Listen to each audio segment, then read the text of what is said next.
What is the purpose of life? இதுதான் million dollar question. இதுதான் நம்ம மனசை ஒவ்வொரு நாளும் நம்மளை அலைக்கழிக்குது.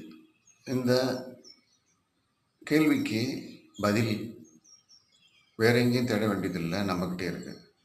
நாம் தன்னுணர்வோடு இருக்கோம், ஆனால் தன் நிறைவோடு இருக்கோமா அப்படிங்கிற ஒரு சிந்தனையை நமக்குள்ளே எழுப்பிக்கிட்டோம்னா அதற்கான விடையை நோக்கி நம்ம பயணப்படுறோம்னு அர்த்தம்.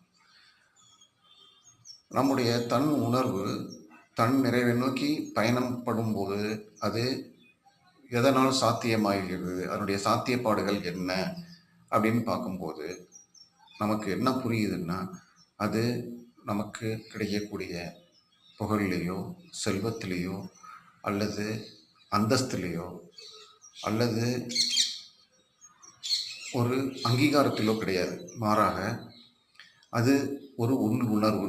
அந்த உள் உணர்வானது முழுமை அடையணும்னு சொன்னால் நம்மக்கிட்ட உள்ள எண்ணங்களை நாம் செயல்படுத்தும் போது அதில் எந்த விதமான சுய நிர்ணயம், அதாவது ஒரு ஈகோ இருக்கக்கூடாது. மேலும் நம்முடைய ஒர்க்கு ஒர்ஷிப்பாக மாறணும்.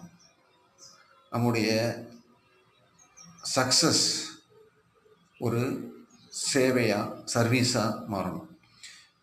இதெல்லாம் செஞ்சோன்னு சொன்னால் நம்ம வாழ்க்கைங்கிறது நிச்சயம் புனிதப்படும். காரணம், நம்முடைய எண்ணங்கள் தூய்மையாக இருக்கும்.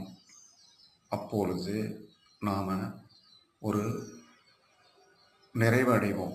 அந்த தன் நிறைவு அதுதான் நம்மளை ஒரு நிலைக்கு நிறுத்தும், நிலை கொண்டு நிறுத்தும். அவ்வாறு நிலை கொண்டு நாம் நிற்கும்போது நமக்கு எந்த விதமான ஒரு பயமோ அச்சமோ அல்லது கோட்பாடுகளோ நம்மை திசை திருப்பாது.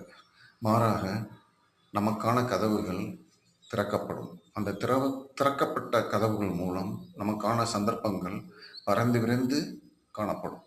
அதில் நாம் தொடர்ந்து பயணிப்போம். நம்மை தொடர்ந்து நமக்காக வரக்கூடிய சக மனிதர்களையும் நம்ம கொண்டாடிக்கிட்டே போயிட்டுருக்கோம். அவ்வாறு அந்த கொண்டாட்டம் தான் வாழ்க்கை. Life is celebration. அது நாமே செலிப்ரேட் பண்ணுறது கிடையாது. ஒரு சொசைட்டியாக, ஒரு சமூகமாக, ஒரு நல்லிணக்கத்தோடு செய்யக்கூடிய ஒரு ஒன்று. அது செய்யணும்னு சொன்னால் நம்மக்கிட்ட அந்த